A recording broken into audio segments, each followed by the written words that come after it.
তার মতে যারা ব্লাড থিনিং মেডিসিন যেমন ওয়ারফারিন সেবন করছেন, যাদের রক্তপাত সহজে বন্ধ হয় না, তাদের এটি ব্যবহার অনুচিত।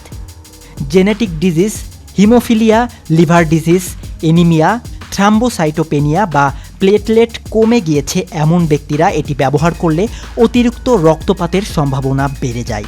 যেহেতু বাংলাদেশের ডেঙ্গু রোগীর সংখ্যা প্রচুর, তাই ডেঙ্গু আছে কিনা কনফার্ম না হয়ে এটি ব্যবহার করা যাবে না।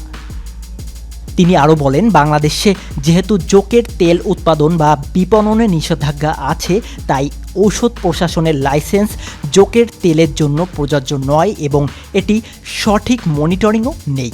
তাই জোকের তেল নামে বাজারে যা বিক্রি হচ্ছে তাতে কি উপাদান আছে এবং এতে ক্ষতিকারক অন্যান্য উপাদান যেমন স্টেরয়েড বা যৌন উদ্দীপক কোনো ক্ষতিকারক উপাদান মিশ্রিত আছে কিনা সেটি নিয়েও সন্দেহ আছে। ইনসাফিসিয়েন্সির মতো সিরিয়াস সাইড ইফেক্টও হতে পারে, যা বিপজ্জনক। তাই চিকিৎসকের পরামর্শ ছাড়া এ ধরনের তেল ব্যবহার না করাই ভালো, বিশেষ করে যাদের ত্বক সংবেদনশীল বা যৌন সমস্যার মূল কারণ জানেন না, তাদের ক্ষেত্রে ঝুঁকি অনেক বেশি।